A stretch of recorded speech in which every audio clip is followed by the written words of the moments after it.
So on Friday, we spent quite a lot of time talking about random sampling methods. Whether they're patterned, clustered, we have lots of different ways to gather a random sample. But there are also our non-random methods. And this is far more specific than something systematic, where we're like, oh, I'm going to take every 5th of the, or every 10th, or every 30th. That's systematic, but it still randomizes because you don't know which item, production line, facility you're going to get. I want something that's truly not random. Well, then I can do this several different ways. The 3 that the textbook mentioned starts with judgment sampling.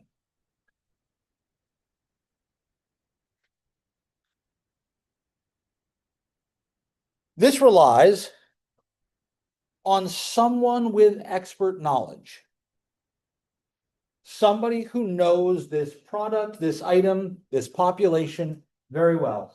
They're going to select typical items. But this requires that expert behavior.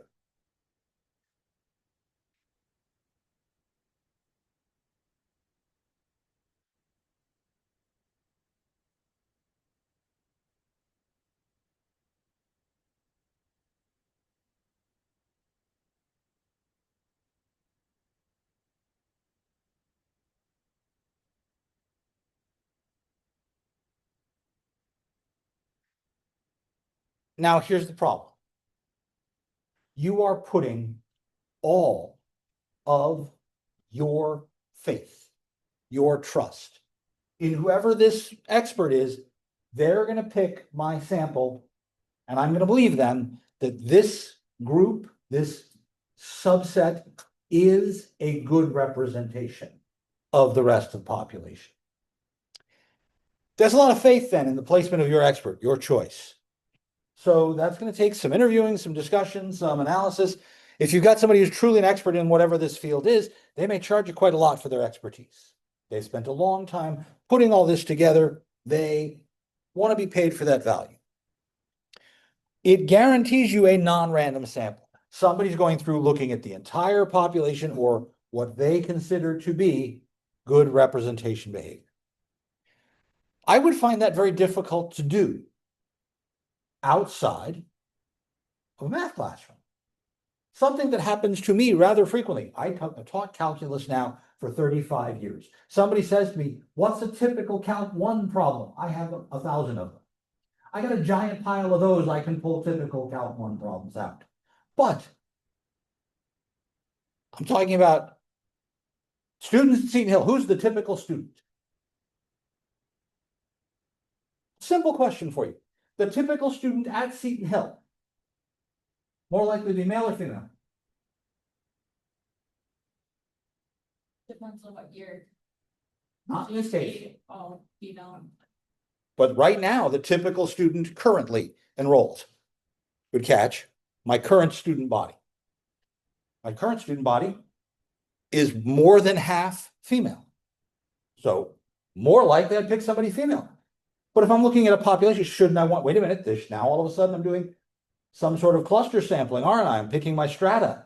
I've got more women than men. I should allow my sample to, am I really going to do this randomly? Or am I going to trust somebody to say, this is the person who should be the representative of the typical Seton Hill student?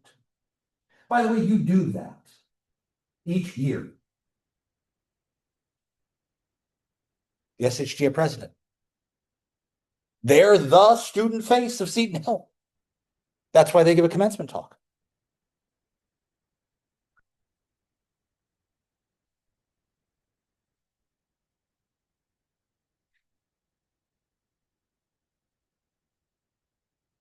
Convenience sampling. One of the more difficult things about gathering a sample is literally going out and getting it. So what if you don't go out and get it? Let sample come to you. If I want to do a survey about dining on campus, does it make sense for me to park myself in the McKenna Center and ask people who come by questions? Make any good sense for me to park myself over in the bottom A lot? Whoever's making the turn down to BC or SOC or whatever, nope, useless idea. It would be convenient for me to stand outside the dining hall, probably outside the servery between the two registers to take a survey, to talk about dining. But then only going to get the people who come to my table to take that survey. Whoever comes to me, who's near me, who can I ask who's right here? This happens a lot in education, where my sample is you, because you're in the room and I can ask my students questions. So this is really who's near.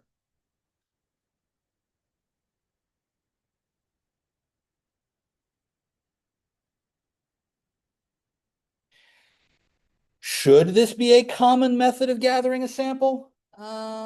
Maybe it depends on what sort of difficulty you're going to have defining nearby.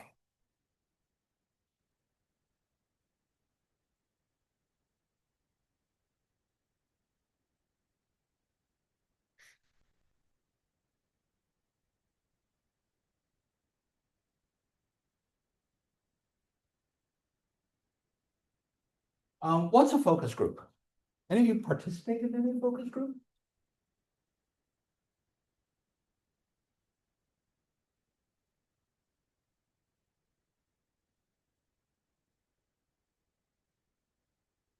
When you get a group of people that have a lot of different, so like, you get some male, some female, some tall, some short, some, a lot of different ones, and then you take that group and then ask that. But how is that different from my judgment sample? Oh, you're tall, you're short. I'm going to grab all these people based on different characteristics. That sort of quota system within my sampling usually comes from that expert judgment. So if I say, oh, I need more tall people, more short people, more white people, more black people, more brown people, more men, more women, whatever, more people who declare themselves non-binary. I need more of these. Then that's something my judgment tells me about the reflection of the population, doesn't it? So that's part of my expert idea. But the usual difference is that I gather all these people, whoever they're going to be, they're almost always voluntary. They're almost always requested. They're almost always compensated. You get paid to be on a focus group, usually because they take a longer time. You're not just doing a survey, you're doing a discussion. You're going to watch a movie and talk about it. You're going to watch a debate.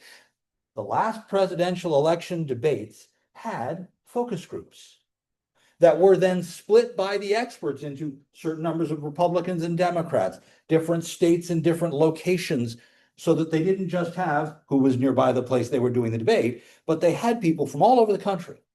And then they kept those people for like 8 hours. Before the debate, they talked about stuff. During the debate, they reacted to the candidates. After the debate, they had another 3 hours. The whole thing was televised. That's a focus group. It's a much larger behavior. It's almost always an open-ended discussion on an issue, as opposed to just a scale question or a simpler questionnaire. Focus groups are almost always larger in terms of the scope of the questions asked.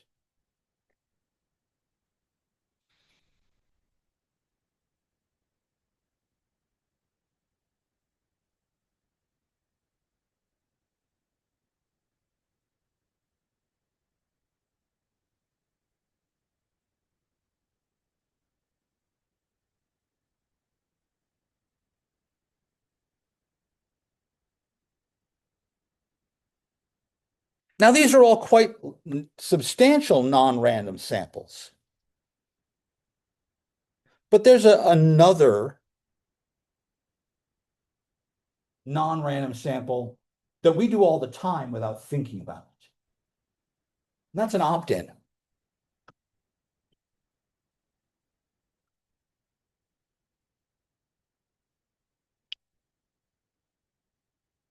Okay, who's got a social media program on their phone? Did you read the entire end user license agreement before you click install? I didn't think so. Do you know how much of your data they are keeping?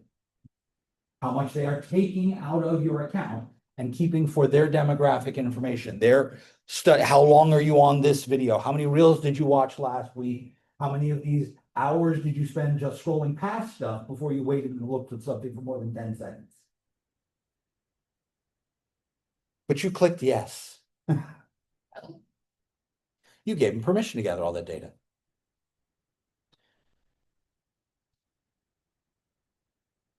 I have an iPhone.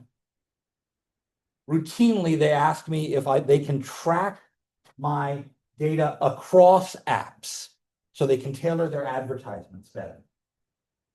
Why? Well, that means they're going to look at my phone and see what I spend ads I spend my time looking at, what ads I say go away, go away, go away as fast as possible. But they ask me, and I can click yes or no.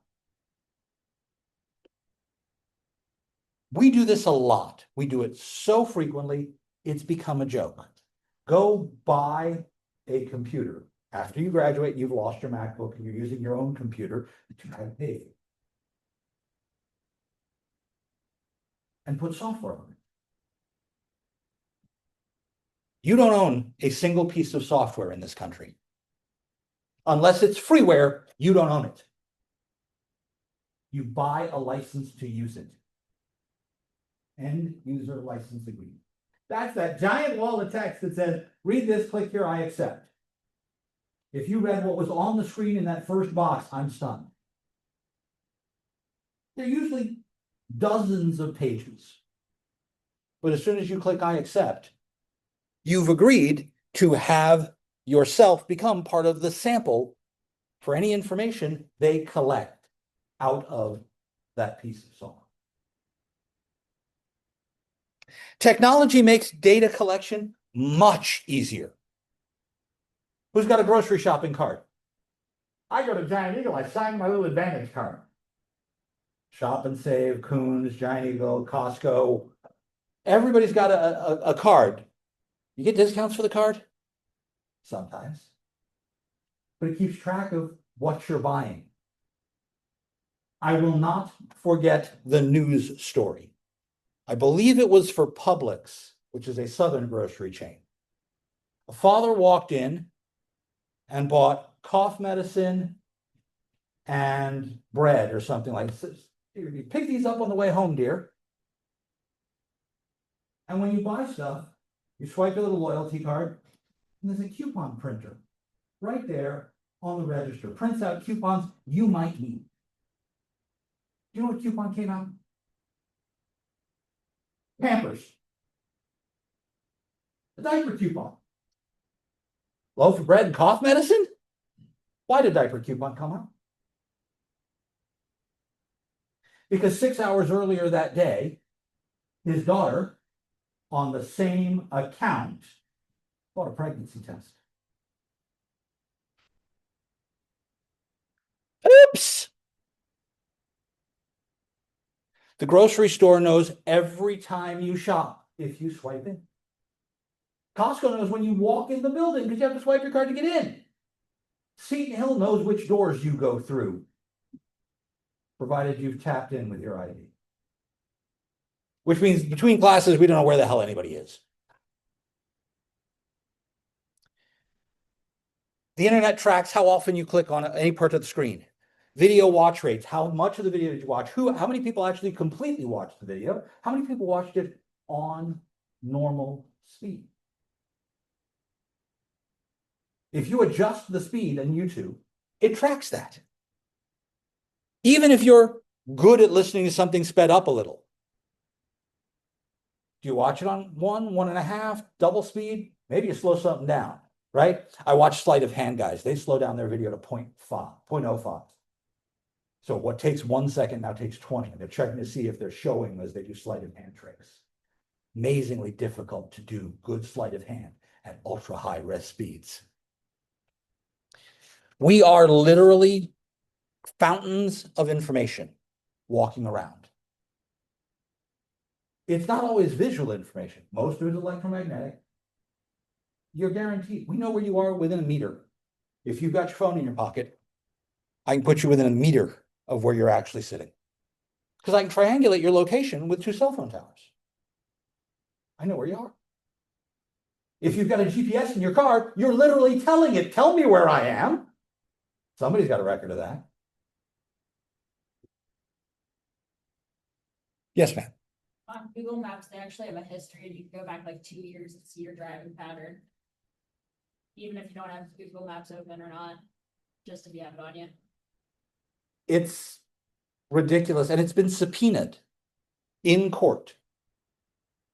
There was a divorce case and they wanted to prove infidelity. He's been going to his girlfriend's house out and whatever. So they tracked the car for 6 months by subpoenaing the records.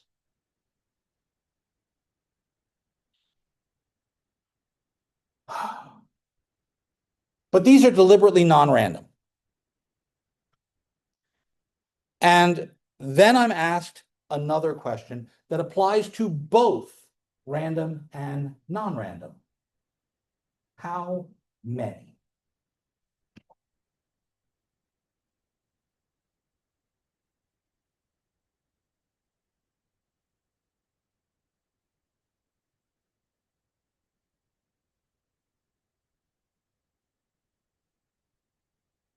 Sample size is little n. So I want to know how to choose that number, little n, so that I get good information. If I am testing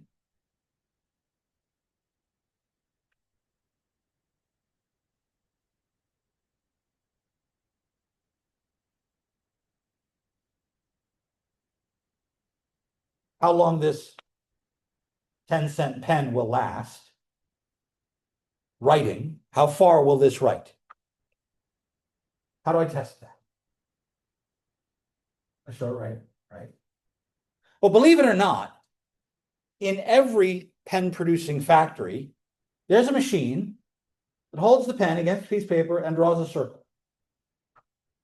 Over and over, and they just pull the paper out under it slowly, and they write until the pen goes dry.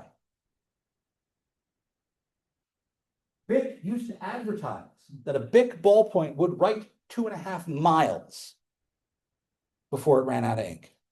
And that's how they came up with that number. How many pens do you think they tested? 1?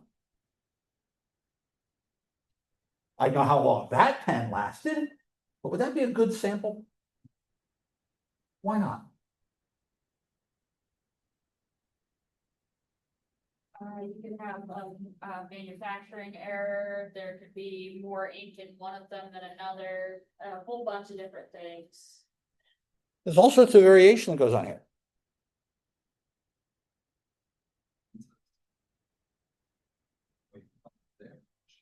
Sure. Somehow I should get, if I get more than one piece of data, I should get more clustering somehow. We'll talk about the math of actually getting at those numbers, but now it's going to depend on, again, that proportion against the population. Grab your laptops, your phones, whatever. Ask Google how many Bic ballpoint pens were sold last year. I don't know, even the slightest. I have no idea what the answer is going to be.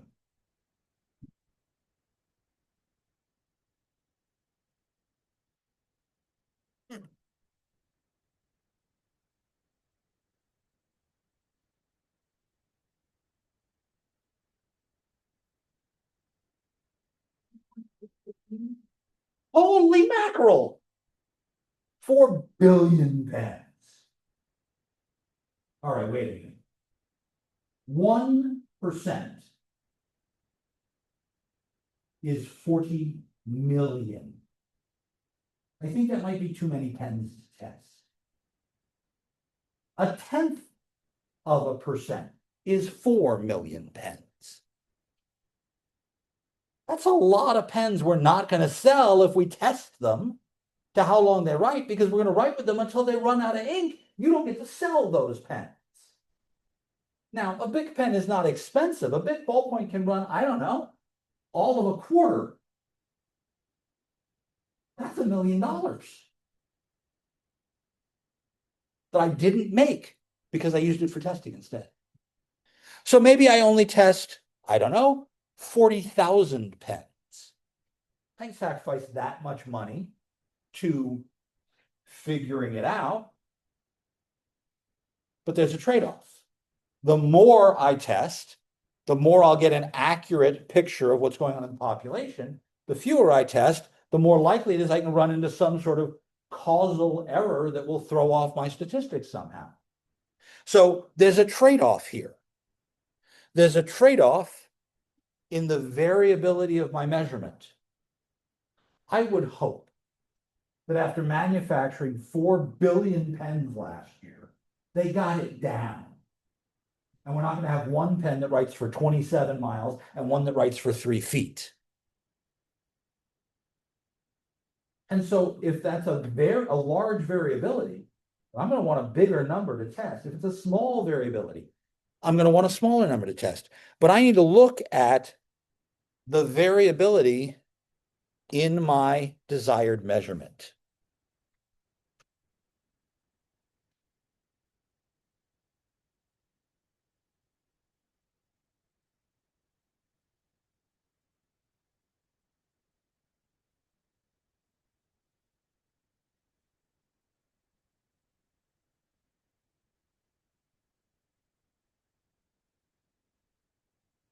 Screwed that word up.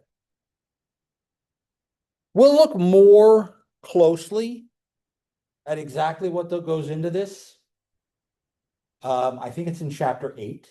We'll talk about differences in variability and how to quantify them in a more reasonable way. But that's something that underlies all of our questionnaires, all of our surveys, and all of our samples. How many people do I pick? If I'm testing cars, accident safety ratings, right? You crash cars. I don't want to crash a lot of cars. That's expensive. But I don't just want to crash one and say, oh, this is survivable or this much damage on average. Not a good measurement.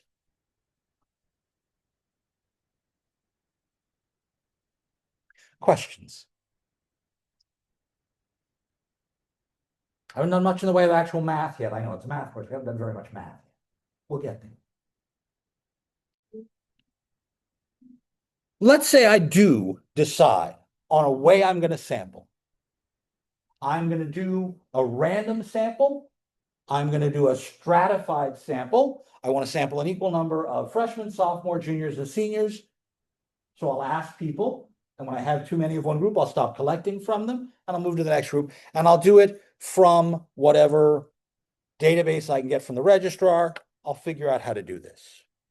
Well, then we run into a different problem.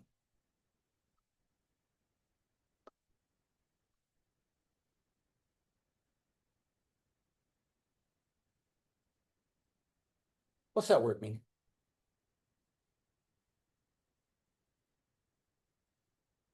Can I do it with an example? Sure.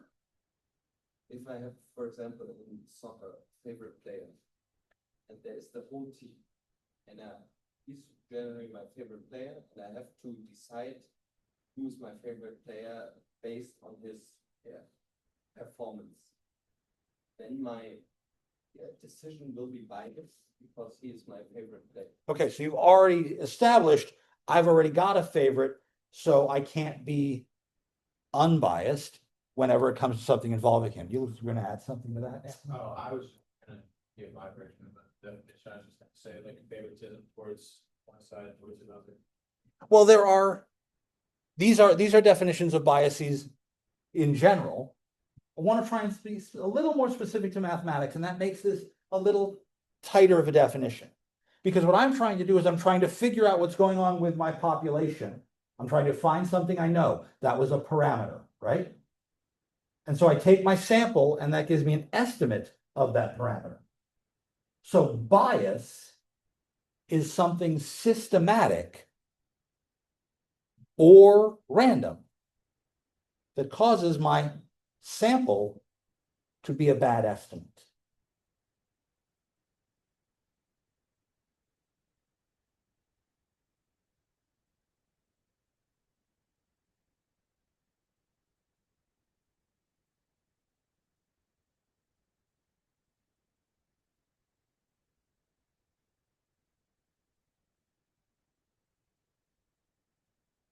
Now, bias is typically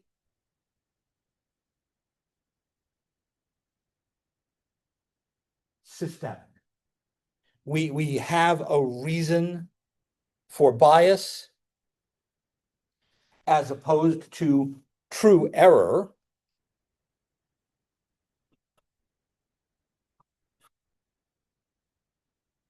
Now, these terms are often interchanged, but we're going to think of an error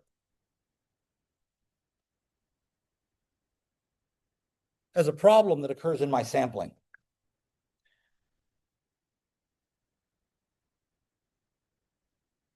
So let's think about what we could have.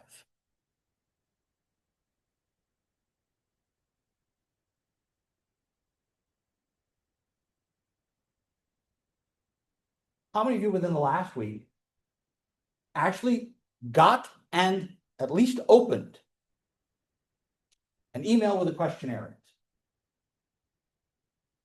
None of you have received a questionnaire in the past. For anything. What? Like, who wants to be a note taker? Sure. Surprise, that's questionnaire.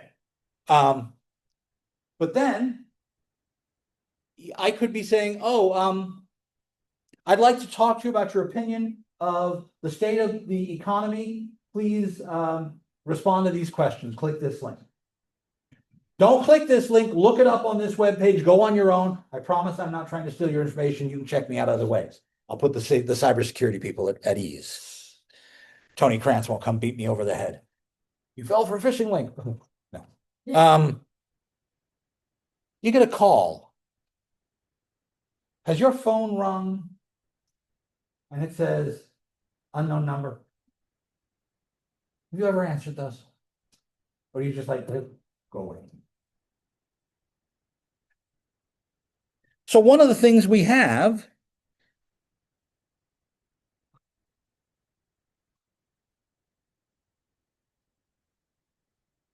is something called non-response bias.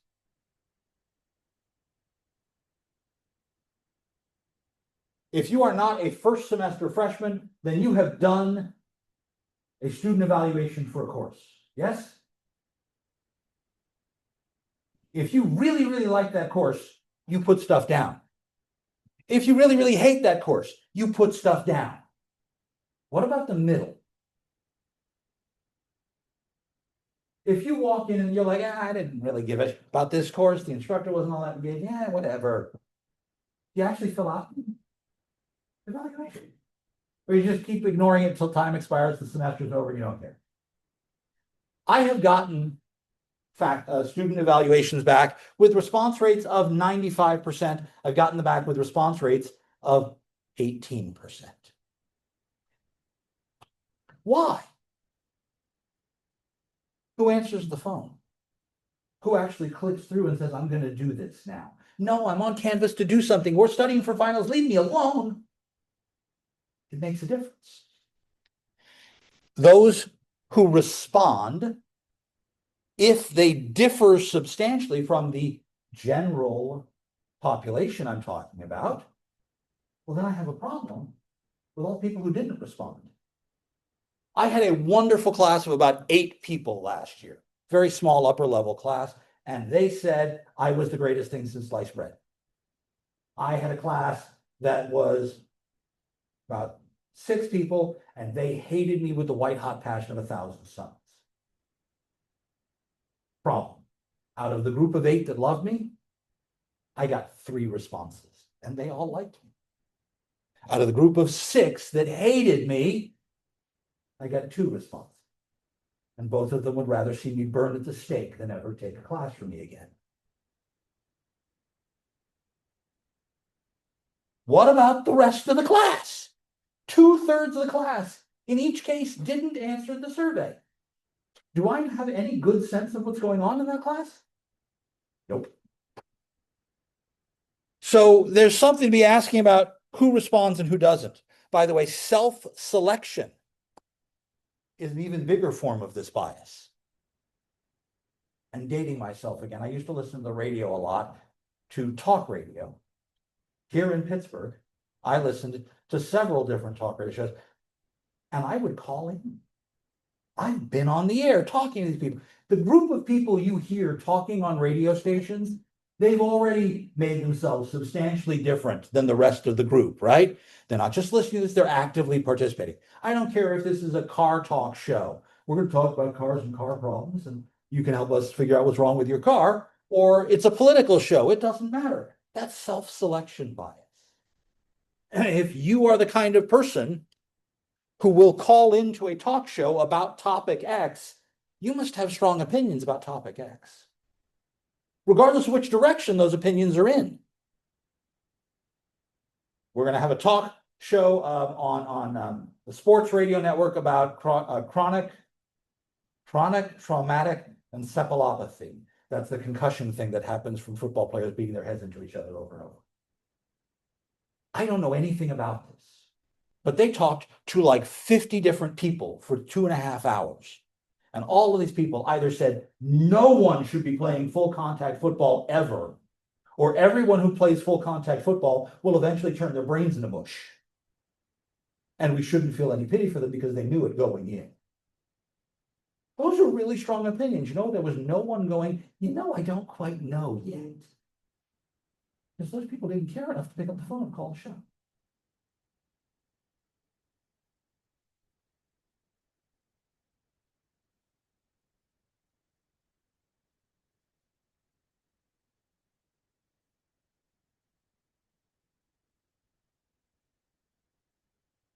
Now, here's the textbook calls this response error. There are two different versions. One is an error, one is a bias. If you were asked in a survey about who you voted for in the last election, is that an answer you're willing to give publicly? A lot of people will tell you not only no, hell no, and you're not allowed to ask me that because the right to vote in private is founded in the Constitution. So F off, I'm not telling you that. On the other hand, some people will look you dead in the face and lie.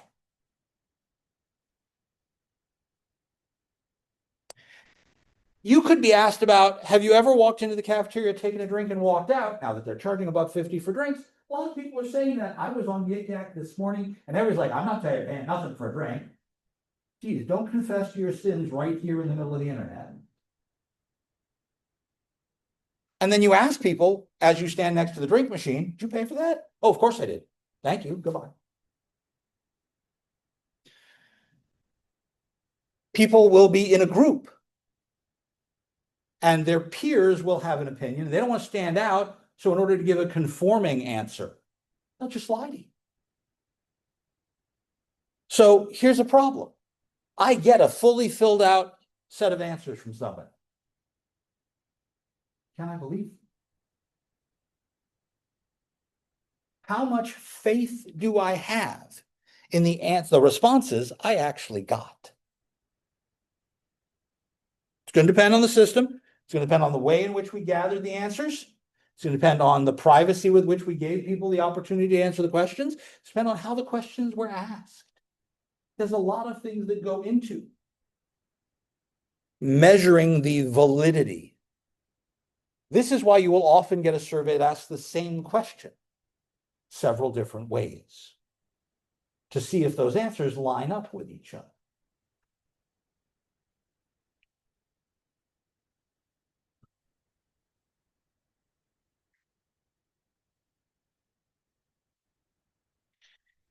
If I'm doing a stratified or a cluster sampling, or I'm looking at quota systems for my answers to try and make that expert judgment, I could miss a group.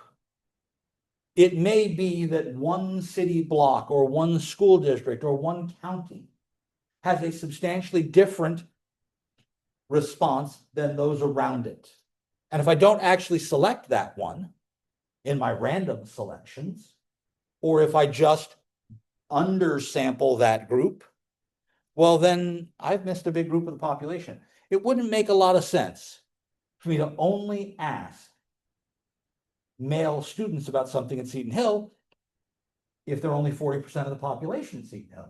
I miss a huge number of people with probably a different set of opinions on whatever question I'm asking.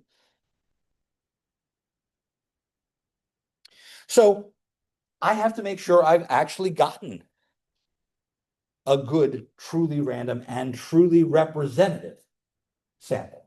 Have I covered it well?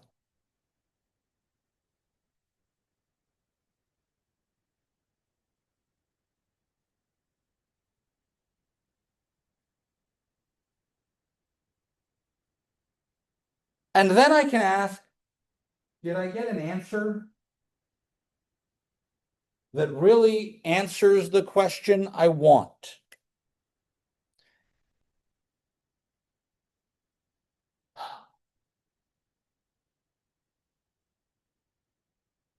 It is difficult to condense a deeply political issue down to one yes or no question.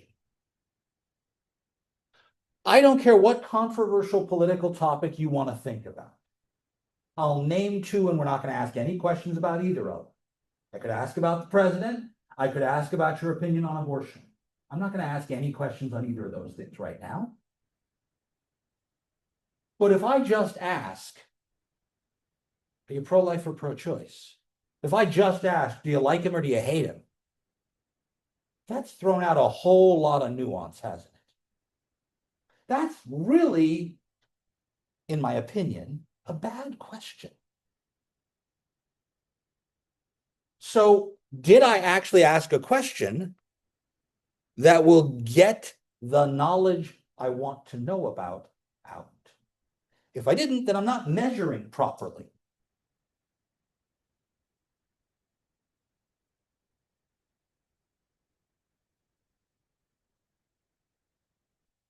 This is a design idea. The way I ask the question is going to give me better or worse measurement error.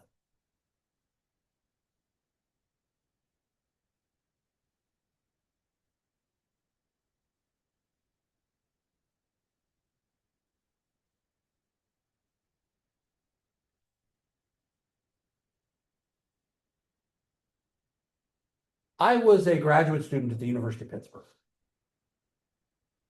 Down in Oakland in Maine campus in Pittsburgh proper. And there was a shop just off campus called Teleropa. Teleropa was a head shop. They sold hemp designs and glass pipes, and dude, they were a funky place. Now, if I walked into that store dressed like this, wouldn't you think I'd look a little out of place? So if I walked in with a business survey looking like this to that store, wouldn't you think that would affect their answers? Interviewer bias is exactly that. When the person who's asking the questions, when the person who is collecting the information biases the respondent. It could be the other way around. I was working with Dr. Dropa over in the social work program, and he was trying to do a business survey of minority-owned businesses in Greensburg. And he couldn't do the survey. He's white and male. And the business owners wouldn't talk to him. There's a Westmoreland County Minority Business Association. They are trying to get information about how it is to run a business as a minority person in Westmoreland County. They want a good survey instrument. They literally cannot do the data collection with people that look like me because the business owners won't talk to me. I bias their responses. If someone comes to your door to ask you political questions, and they are wearing a red baseball cap or a blue baseball cap, you'll know which party they vote for, right? right away. Isn't that going to bias your responses to them? You might not even open the door in one case or the other.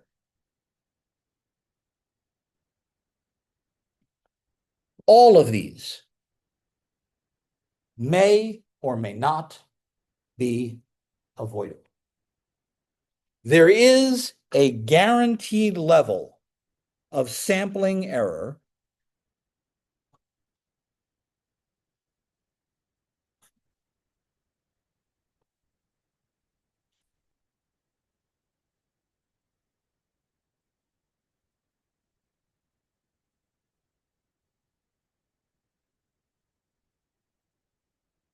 that is unavoidable.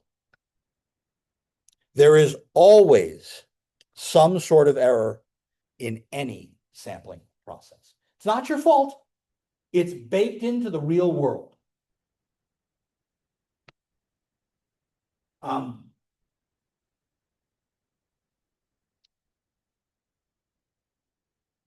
Think I have to go all the way back to Aristotle and Socrates. Fictional characters are things you can know everything about. The author wrote everything down that is known to be true about this character, other crap you make up. Real people are far more complicated than that. And you cannot know everything about them in the same way. We'll look at how to mitigate that error, even the random stuff, and how to figure out how to make it smaller as we look at the different math we can do to get this. Questions?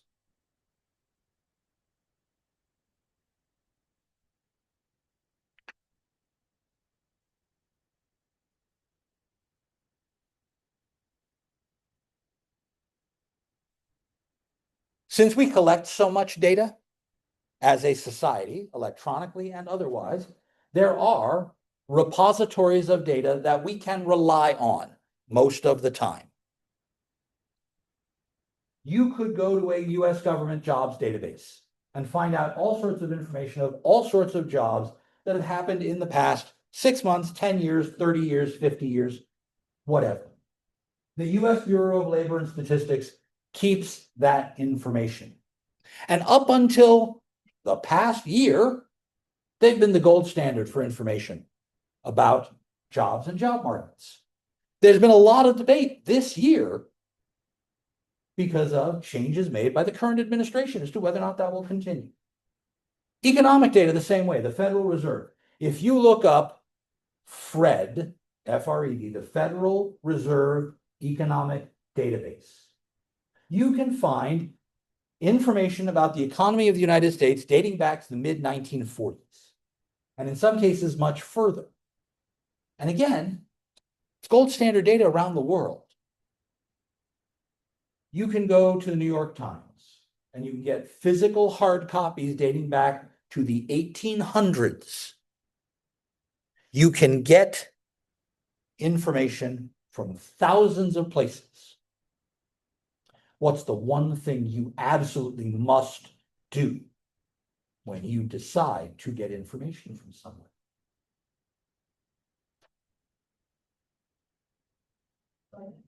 Yes, you must cite it, but that's not actually the one I'm worried about right at the moment. You should tell me where you got it, absolutely. You should decide if you believe them and trust them and how reputable a source that is. So I can go back and get information from the Wall Street Journal. And if you think the Wall Street Journal is a left-wing biased publication, then me showing you information from the Wall Street Journal is going to be useless. If I get information from Fox News and you think Fox News is a right-wing, conservative, biased publication, showing you information from Fox News is going to be useless. If I show you information from any source, we have to then weigh the validity and reputation of that source. Credibility is absolutely vital here. If you don't trust the source, then the data is junk. Regardless of whether that source is accurate or not. If you don't trust it, then you will automatically assume it's biased in some fashion. So how do we get good information? If I'm going to get good information, I'm probably going to try and get it firsthand. I'm going to make a survey. How do you make a good survey? Page 44 has a list. But let's take a look at this list.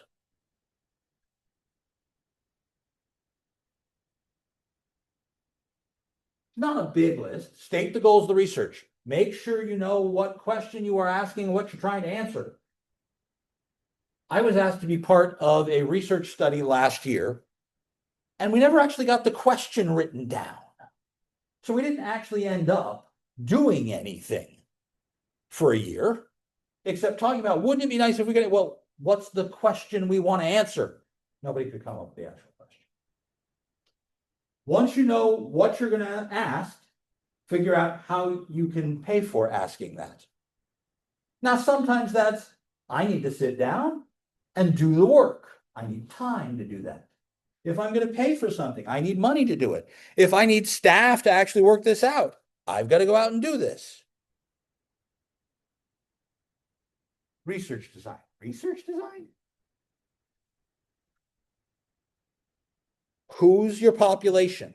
Where are you going to get the information that you're trying to figure this out? Where do you get your frame? That's your sample. How many units and things are in your population? If you're going to stratify or cluster that, what's the groupings that we're going to use? Sample size. We already talked, we need a big enough sample to get a good reflection, but not too big where we spend $1 gazillion. How are you going to do the survey? I'm going to mail pieces of paper to everybody with a self-addressed stamped envelope to return it. Most people will throw it directly in the trash. I'm going to send out a web survey. It'll get caught in everybody's spam filter. Nobody will see the damn thing. I'm going to put it on your Canvas page, and I'm going to say you can't get through to the class page until you finish filling out this survey. We used to do this with class surveys at the end of the year, lock you out of your Canvas page until you filled out the survey. I watched somebody stand up to give a presentation, realized they were locked out, and click 3 all the way down the entire student evaluation. Even in questions where 3 wasn't a valid answer, they just click 3 all the way down to get it out of the way. There's a nice invalid response. How am I going to administer the survey I want to ask? We ask open questions on the web.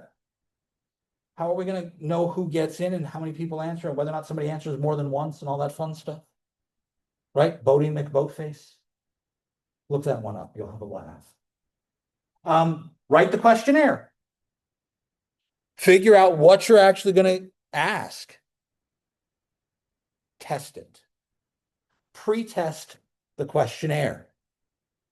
Because maybe the question you wrote the first time isn't actually going to get you an answer that's going to be useful. Maybe you need several variations of a question. Maybe you need to ask that question in a different format. Once you make all your revisions, let's go.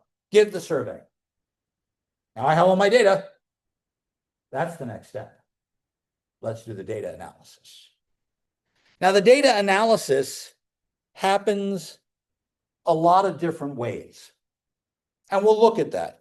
But survey design can now be done really fast. Qualtrics surveys, Google Forms surveys, SurveyMonkey sends stuff out to everybody for every business on the world. The American Statistical Association, the Pew Research Center, they all have good articles and good information on how to design a survey.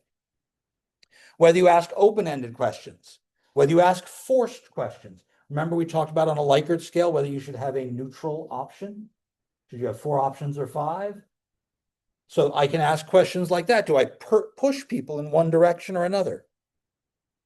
The wording of a question can rig an answer. And we see this a lot. If I want a particular answer, I can write the question so you think when you answer yes, you're saying something good. When you say yes, you're asking something. So I have to be very careful about the way I write the question. Down here at the very bottom, oh, I hit a button. Crap. Come back here, camera, please. I lost my camera. At the bottom of page 45, there's a question about public television. I would be disappointed if Congress cut its funding for public television is version 1 of the question. Version 2 says cuts to public television are justified to reduce federal spending. What happened this year? The second one, not the first one. There are a lot of questions on this section that just ask you to look at what's going on and figure out what kind of data we've got.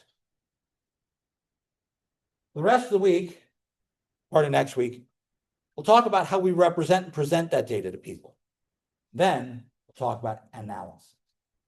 But that is moving forward. See you all on Friday. If you came in late and I don't have your name on my seating chart, stay where you are. I got to put you in the seating chart.